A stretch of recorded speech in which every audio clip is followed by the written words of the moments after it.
F2 show by Inside F2. Aaron and Jenny with me to discuss yet another incredible weekend of Formula 2 action. And Jenny, you said in our Monza review, didn't you? You were like, I'm excited for Baku, always delivers. It was, we've just been talking about it pre-podcast, haven't we? I think definitely in terms of the implications of the weekend, I think it's a big one. But I think, were you a little bit disappointed by Baku? Didn't think it delivered as much action during the races as usual, no? I was expecting 5 safety cars, loads of overtakes, and just a little bit more. And I felt like the sprint race was very tame for F2 in Baku. And then obviously we had a feature race cut short, but I wanted more. That's fair enough. Aaron, sprinkle some positivity on it. When we look at the weekend as a whole, we've had a rookie winner. We've had a guy in his 98th race win the feature race, his first race of the season, having had a couple taken away from him in recent memory, hasn't he? So we got a new championship leader. It was in terms of implications, it was a big weekend, right? With only 2 rounds to go now. Yeah, it's another chapter in the 2024 Formula 2 Championship story in that sense. And if you compare it to previous Baku chapters, it definitely doesn't live up to expectation. But I think there was an element of the drivers being a little bit more cautious after what happened last year at the restart. I think it was in the sprint race where Jehan Daruvala ended up underneath Victor Martins. He and Dennis Hauger ended up in the wall at the restart. So they're just being a bit more sensible, I would think, and being a bit more cautious. But we still had plenty of action, plenty of intrigue, and of course that start line accident, which was pretty terrifying. So I think we used up all our drama at once there. Yeah, I think so as well. Glad everyone's okay. We're going to talk about that very shortly. We're also going to be talking about Josh Dirkson's sprint race win. We're going to be talking about the fact we got a new championship leader, as we've mentioned, and some outstanding rookie performances as well. So all of that to come. But before we get into all of that, I think we should talk about some outstanding rookie performances in another series in Formula 1. Formula 2 graduates Ollie Behrman and Franco Colapinto both scoring points in Formula 1 this weekend and doing the series proud, Aaron. No, I think they did Formula 2 proud this weekend, didn't they? Yeah, absolutely. And we've mentioned on this show that maybe, potentially Oliver Behrman is going to be the lowest placed F2 driver in history to graduate to Formula 1, but he's already showing that he's ready for Formula 1. So in that case, it doesn't matter. Franco Colapinto, having a strong rookie season in F2, thrust in at the deep end, replacing Logan Sargent, and has swum magnificently. That points finish in Baku is not to be, sniffed at, because there's such an easy track to make a mistake on in whatever car you're driving, let alone a beast like a Formula 1 car in only your second race. Don't forget, Behrman was only making his second F1 appearance. So for the pair of them to, not really stick it in the barriers all too badly. Obviously, Behrman had an FP3 accident, but we've all done that on the computer games, let's be honest. So it was really, really positive for both of them, both in the points. Fantastic stuff. We, as F2 fans, are super proud of them. For me, Jenny, Colapinto stood out because he had never, I believe I'm right in saying this, but obviously he was in Formula 3 last season, so he has never driven around Baku, one of the most difficult circuits that we saw Charles Leclerc bin it in FP1. We see drivers year in, year out bin it in Formula 1. Franco Colapinto, yes, he did hit the wall in FP1. We'll brush over that slightly.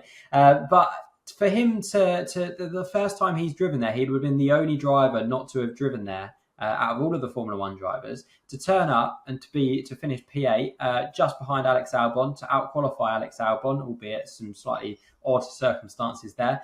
I think that is an incredible performance. No, Ollie's was great, and we know how good Ollie Behrman is. Franco's stood out to me in particular, I think.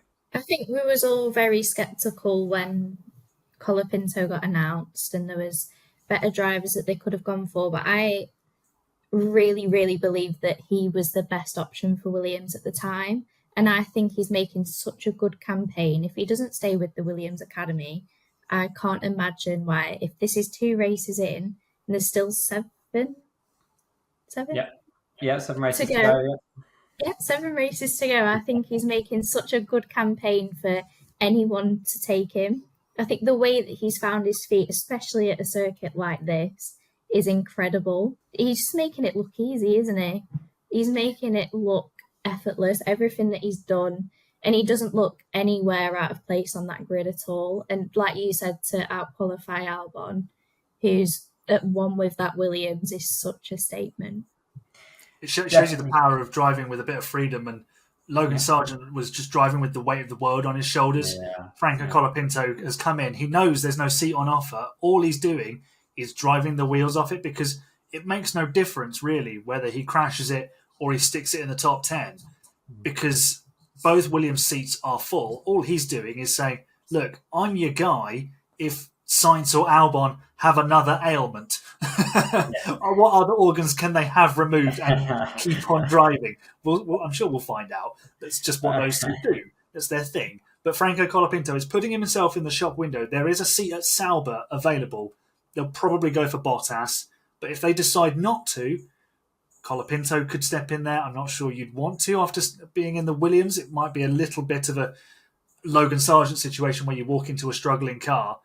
Bortoletto might, if he wins the F2 title, maybe parachute himself in there. Who knows? But, you know, they're putting themselves in the shop window, those two, by virtue of their performances in different series. Absolutely. I genuinely don't know what way I'd want that to go. Obviously, as Formula 2 fans, we want to see as many Formula 2 drivers in Formula 1 as possible. And if it was a choice between Bortoletto and Colapinto, I genuinely don't know what way I'd want that to go, to be honest with you. So I'll leave that in the hands of Mattia Binotto to decide that one. And we'll hopefully be seeing a few Formula 2 graduates in Formula 1 next year. And if you'd have told both Colapinto and Ollie Behrman, by the way, 6 months ago when they were getting ready for the season opener in Bahrain, that, oh, by the way, by Baku, you're both going to be fighting Lewis Hamilton in Formula 1, I think they wouldn't have believed you, would they? They really, really wouldn't have. So anyway, let's get some stuck into our Formula 2 action from this weekend. Before we do, let's take a look at the championship standings. Gabriel Bortoletto moves into the championship lead for the first time in his career, the Formula 2 championship lead, that is, moving 4.5 points clear of Isaac Hadjar. We're going to be talking about that very shortly. A disappointing sprint race for Zane Maloney, but he remains P3 in the standings ahead of Paul Aron and Jack Crawford. Kimi Antonelli's eventful Formula 2 season continues. He sits 6th ahead of Colapinto, Victor Martins and Dennis Hauger. And a feature race win for Richard Verschoor. We're going to be talking about that in a minute as well. That moves him into the top 10. And the team standings. Invicta remain top of the team standings, stretching their advantage over Campos and MP Motorsport. Prema move up to 4th in the standings ahead of Rodin and Hitech, given where they've been most of the season. That is reasonably impressive. ART leapfrog Dams into 7th in the standings. A feature race win for Trident means they move to 95 points, and a sprint race win for AIX means that they move above VAR off the bottom of the team standings for the first time in 2 years. Okay, where do we start after all of that? So much to talk about. Let's start with our feature race winner, Richard Verschoor, who delivers a legal performance to take the win this time, not just on the road, but he gets the win, he gets the 25 points. Good performance, Jenny. I know you're a fan of Richard Verschoor. Bet you're buzzing to see him cross the line P1. I was. I did wait a couple of hours before I thought, to do it in a Trident that's not been the quickest car this year is just so good. And he has always shown that when he's at the front of the field, he can dominate a race in such a really convincing way. Yeah, it was a good performance by Verschoor. And as you say, he looks composed the whole way through, Aaron. I think after the start, and obviously Victor Martins looked quick at the start, and I was like, okay, right, this is looking like it's going to be Victor Martins' race to lose. But in the second phase, once obviously the pit lane, we'll talk about that in a minute, Victor Martins and what happened in the pits. But Rich Verschoor seemed very cool, composed, calm, and it was a good performance, wasn't it? He deserved the win. 100% he deserved the win. Yeah, he absolutely did. The thing is, we saw a similar sort of story in the Formula One race. Once a change of lead happened and a driver got in front, they were able to secure that position and protect themselves. And Richard Verschoor did a brilliant job. He opened up the gap. He never let it get back within a second. And Victor Martins, try as he might, couldn't get the DRS benefit. And Victor Martins will be ruining his luck because it was a slow pit stop in sort of that sense of things because he didn't exit the box as quickly as he would have wanted to. But that's not because of the team. It was literally timing. There were 3 cars coming into the pit lane, and I think ART were one of the first pit boxes. So 3 cars had to pass him, and he had to wait for them to clear him, and Trident were able to get him away, get Richard Verschoor away, and that gave him the lead back after losing it earlier on in the race. But it's performances like this that make you question why Verschoor hasn't been given a chance in a more sort of inverted commas top Formula 2 team. Obviously, that sort of myth has been turned on its head and debunked this season because we thought ART and Prema were the teams to beat, and they've been thoroughly midfield at points this season. So, yeah, it does make you wonder why Verschoor hasn't been at the front a bit more when he delivers things like that. But obviously, a Macau Grand Prix winner, he tends to thrive around street circuits. Pole position at Monaco, pole position at Baku. Just, if we raced on street circuits every week, Richard Verschoor would be the best in the world. Yeah, I'm sure he'll be gutted that Formula 2 isn't racing in Singapore this weekend. But yeah, as you say, a very good performance by Richard Verschoor. His 98th start in Formula 2 this weekend means that or in the feature race, means he moves up to third or joint third with Jehan Deruvla on 98 race starts with, only Ralph Boschon and Roy Nassani have now started more Formula 2 races than Richard Verschoor. So, great performance by him. Aaron, you've just covered off my next question, which was going to be about Victor Martins. But do you think it's so frustrating because it's not even his fault. It's completely out of his control. Do you think he'll be a bit miffed having taken the lead and then lost the win, essentially?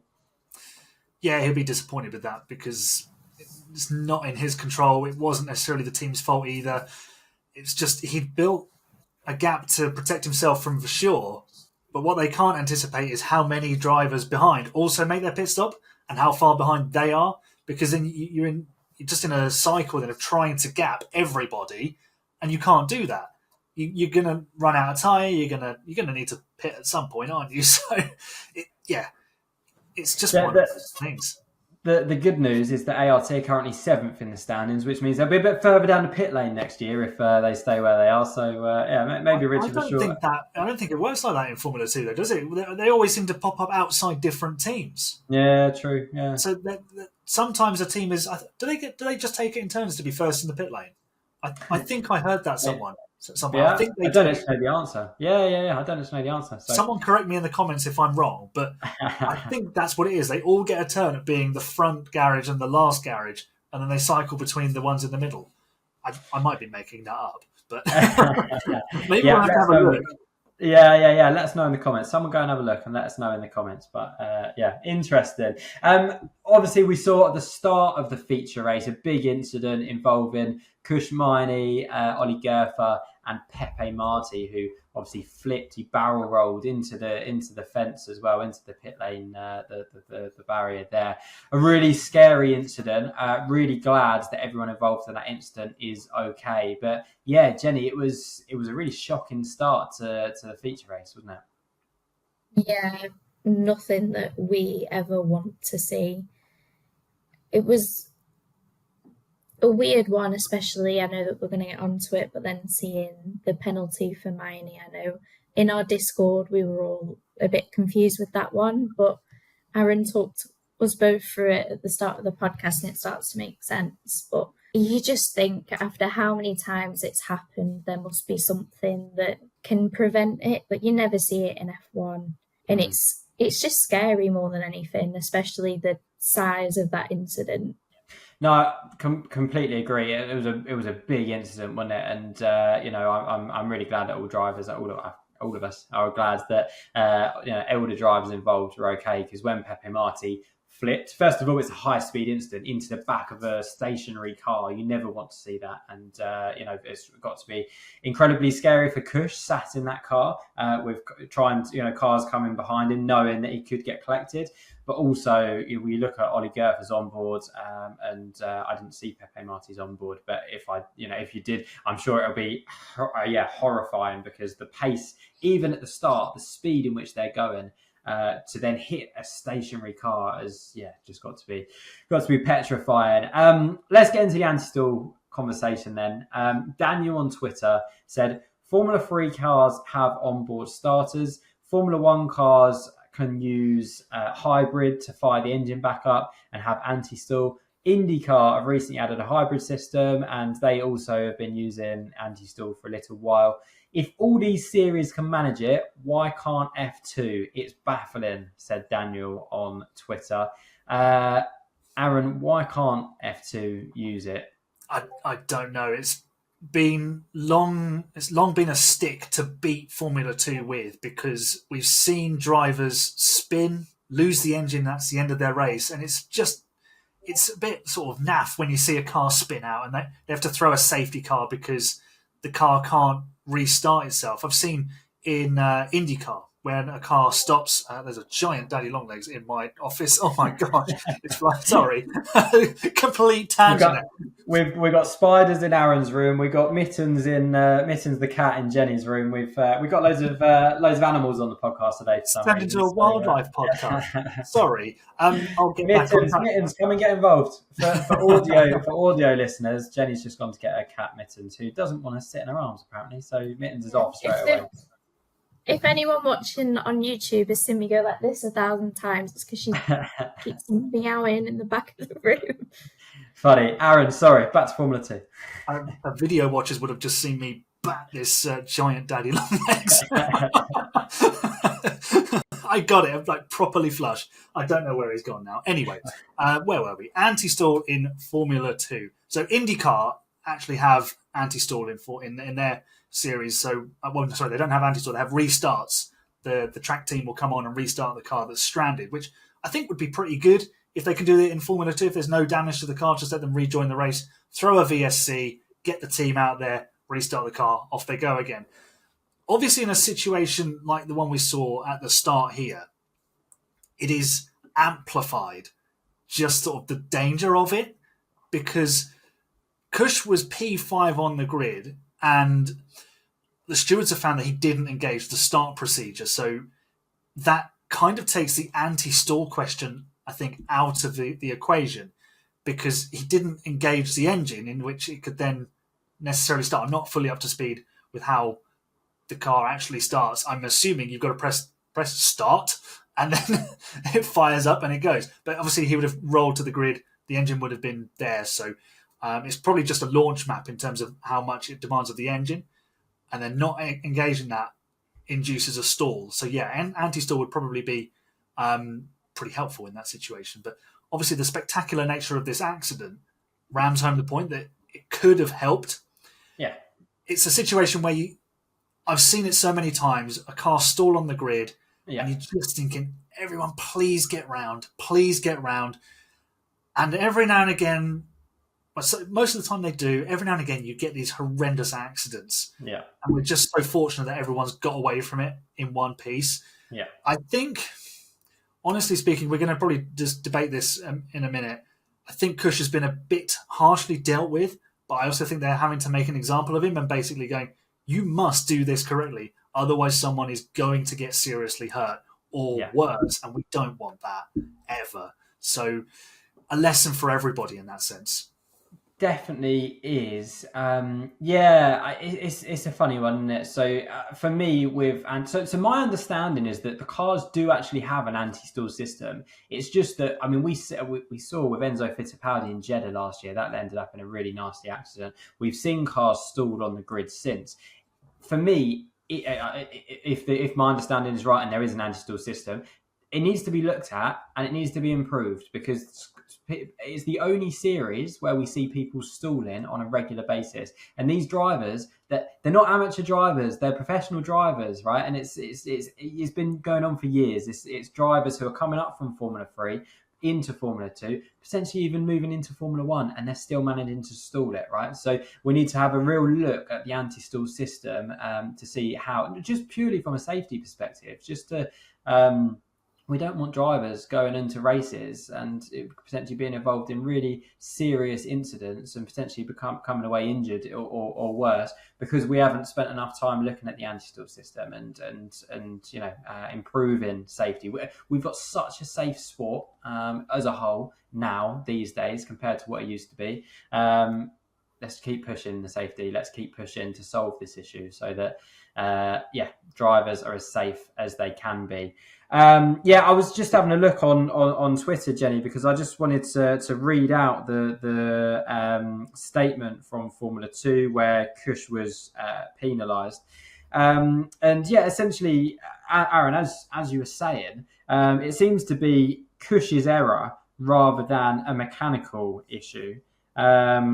So, reading the Formula 2 statement, it says, firstly, Car 9, Kushmani, was alleged to have breached the Formula 2 technical regulations relating to failure to engage the startup procedure at the start of the feature race. The stewards received a report from the technical delegate that Car 9's data indicated that the driver did not engage the start setup procedure for the start of the feature race as required by the Formula 2 system user manual. It constituted a breach of Article 1.6.1 of the FIA Formula 2 technical regulations and Article 10.15 of the starter user manual. Consequently, Kushmani has been disqualified from the Baku feature race, which is absolutely irrelevant because he went from last to last. Finally, Kushmani was alleged to have caused a collision at the start of the feature race. Essentially, he will get a penalty for the next race. There you go. 5 place grid penalty for the next race. And from that, Jenny, it does look like they are coming down hard on him for the driver error. And I don't understand. If he hadn't engaged the startup system, I don't understand why he wasn't sat on the grid waving his hands like you see some drivers do when they haven't got an engine at the start of a race. Because he could have warned the race starters that he had stalled or he hadn't engaged the startup system, and they could have done another warm-up lap or another formation lap and avoided the incident. So I was a little bit confused by that, Jenny. I find it more hard to believe that a driver as good as him made an error like that. When they put it in a way of they have these procedures and this is how it works, it sounds like a big mistake. If it was an error like that, I am glad that the stewards have looked at it and gone, no. And then they've put their foot down the way that they have, because that's big. Yeah. It's interesting because if it's a pure driver error, that's worrying. It might just been a brain fade. But also, what if he's done it? What if he's pressed the procedure button and it's not activated and not registered on the data? That would be more worrying. Because then you have drivers thinking they're about to go and they don't, and everyone has to react accordingly. But I suppose that this puts everyone on their guard to make sure that they know that the start procedure is activated, and also to be prepared for potential. Obviously, they're always prepared for a potential stalled car, but there's not a lot you can do. But you can almost anticipate it slightly more if it's known. There's a lot of question marks around this, so. Yeah, the manufacturers will have to make sure that this is thoroughly investigated to make sure that the procedures were followed correctly, and that it is essentially just human error that has led to the collision. And just we're fortunate we're not talking about something worse. We're just talking about a car barrel rolling pretty spectacularly, everyone walking away all right, and just a very firm slap on the wrist for Kushmani, and don't do it again, son. Yeah, definitely. No, glad everyone's okay from that incident because it was a nasty one. So let's move on then. Gabriele Bortoleto is our new championship leader. He obviously, a P4 in the feature race meant he's jumped above Isaac Hadjar. We'll get onto him and Campos in a minute. But first of all, Bortoleto, another strong weekend. He is, as he was in Formula 3, Mr. Consistent, isn't he, Jenny? Yeah. And I love a story as well. I think if he wins this, having another solid driver that's come to F2 straight after winning F3, I like that. I think that that's a good selling point. But then as well, the thing that's excited me the most about this weekend, the lack of everything else that I said at the start, is the fact that we've got 2 rounds left and there's 2.5 points. 4.5 points in it. 4.5 points in it. Points. It's incredibly close, isn't it? We have got a proper title battle on. Yep. Yeah, it's not like when Djokovic was winning his thing and he was miles ahead, or we always knew that Piastri had won it. It's none of that, and I love it. It gives you something to properly look forward to. We know that Abu Dhabi is not the most exciting race, but you've got a proper championship fight, and I think that's just... Yeah. I think we're spoiled. I agree. We're having a great season, aren't we? Aaron, Charles Leclerc, George Russell, Oscar Piastri, list of drivers who have won Formula 3 and then gone on to win Formula 2. That is not bad company, is it, for Gabriel Bortoleto, if he does go on to do it? My concern is if he doesn't get the Audi drive and we see Valtteri Bottas get that seat, for example, or Franco Colapinto maybe, and Gabriel Bortoleto has just won back-to-back Formula 3, Formula 2.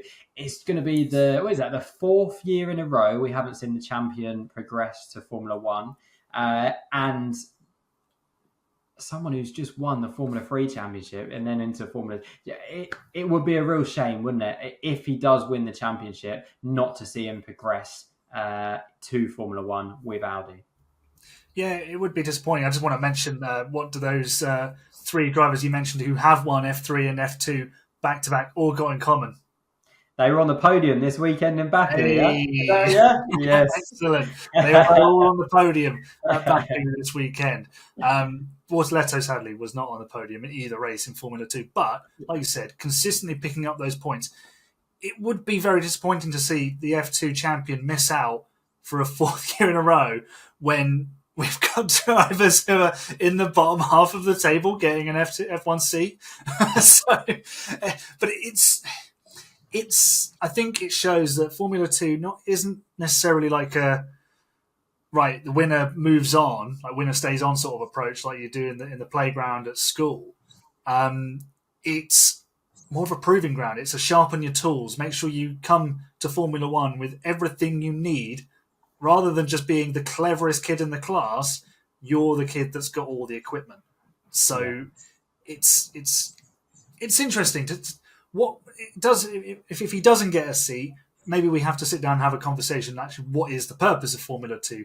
Obviously, it's fantastic entertainment, and it gives us a chance to talk about more racing cars going very fast around all sorts of crazy street circuits and all the famous tracks of the world. But yeah, if the champion doesn't get a seat, that maybe points to a fundamental problem, but that's maybe a conversation for another day.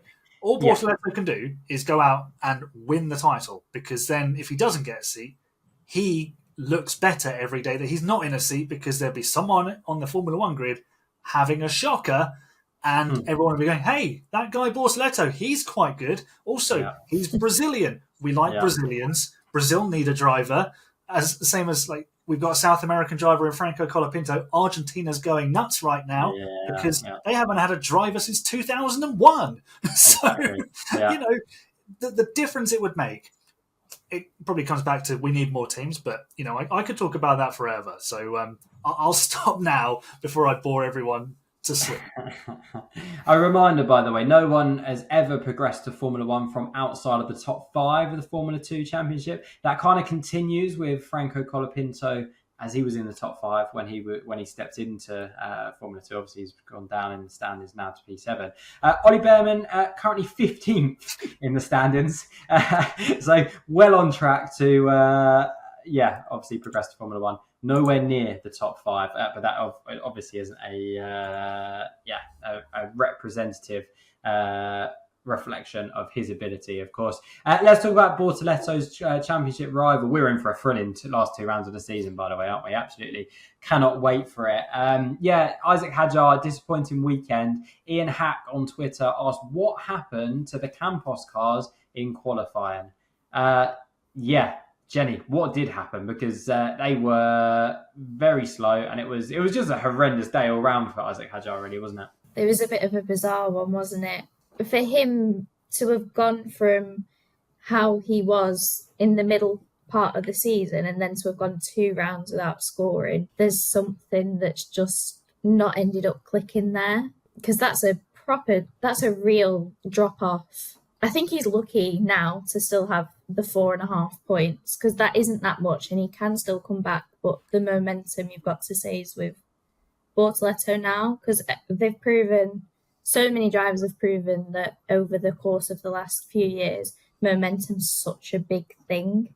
And I think he's going to be very lucky to have this break, to be honest. Yeah, completely agree. I'm just having a look because I think I'm right by saying that no driver has ever won the Formula 2 Championship with 3 pointless weekends in their season, which Isaac Hadjar has now had, having not scored in the last 2 rounds and not scored in Jeddah earlier on in the season. Aaron, I wanted to get, obviously your thoughts on Campos and Isaac Hadjar's disappointing weekend. Also, our 2 other drivers who are in the top 6 of the championship coming together, Zane Maloney and Kimi Antonelli. I was a bit confused why Antonelli turned in when he did, because obviously Maloney had overcooked it and was going off into the runoff anyway, but Antonelli then turned in, which I was very confused about. Yeah, it was a confusing one, wasn't it? The Campos incident in qualifying was a bit weird. I think it was just a simultaneous brake failure on both cars. I think that's probably down to the way they actually sort of put the car together and the amount of cooling they had. Maybe the brakes overheated and there was like a fail safe. Thank goodness for runoff areas, eh? Yeah. And it's nice soft barriers for them to gently bump into. No harm done. But the Maloney Antonelli collision was very weird, wasn't it? I thought Maloney had got himself into a fantastic position, net P2, and then there he is locking up. I can see what Antonelli's trying to do. He's trying to duck back under. He's just mistimed it. I think it's just a pure driving error. Like you said, Maloney was going off. There was no stopping, it looked like. And Antonelli threw away a P2 there. It became a P3, but it could have been P2. Maybe he could have gone after Richard Verschoor and won the race. But there's something about Premers and banging wheels and probably having the steering slightly out of whack around Baku, isn't there? It's just a bit of a theme. Maybe that's what he was trying to do. He envisaged Ollie Behrman's bent steering rack last season and thought, well, that seemed pretty quick. And he tried to bash himself against Zane Maloney to try and bend that steering rack. Maybe that's what he was doing. I mean, for sure, one with the car slightly out of alignment, didn't he? So out of alignment, it's what they call the meta around Baku. How to go fast around Baku, is misaligned. Don't drive in a straight line. Exactly. Good stuff. We're reaching the end, but before we go, I just want to touch on our rookies our debutants this weekend. Gabriele Mini on the podium in the sprint race. Christian Mansell, 2 point scoring finishes, a point in both races. And Luke Brown in P7 in the feature race, Jenny. All 3 of them, that's an impressive debut weekend, isn't it? They really surprised me. I thought the way that they've come in, if you was watching F2 for the first time this weekend, there's no way you would have thought that them 3 were just starting. They were so impressive and they got it so quickly. I know that, for me, if we was doing like the rookie of the weekend stuff that we normally do, mine would be Mini. Crash aside, just the way that he drove, I thought was so good. The fact that he probably won't be there for the rest of the season, there's no seat open at Prema, but he's made a real campaign for... Yeah. He really has. He's made a proper campaign for 2025. And regular listeners of the podcast will know my prediction of Ollie Behrman not seeing out the season. So maybe Gabriele Mini will be in that Prema seat for the final 2 rounds of the season. Let's wait and see. Aaron, quick line on all of those guys, because, pretty good weekend, right? Yeah, very, very impressive. And shout out to Oliver Goethe as well, because he did a great job in Monza and showed that the step up from F3 to F2 is possible and you can look right at home immediately. So, credit to all of those guys doing a fabulous job Obviously, again, the trio that started in F2 this weekend, not much more of a tougher test. Baku, fast street circuit, tight corners. We've seen it go spectacularly wrong, as you mentioned at the very start of the podcast. So they all got through majority, not in the wall. Obviously, many crashing out right at the end, the final minutes of the feature race, which was an interesting way to finish it with time rather than laps. But yeah, I mean, credit to them. They did a really good job. So I think they'll be very, very happy with that, and they'll be strong next season if they get secured seats. Absolutely. Okay, that's all we got time for today.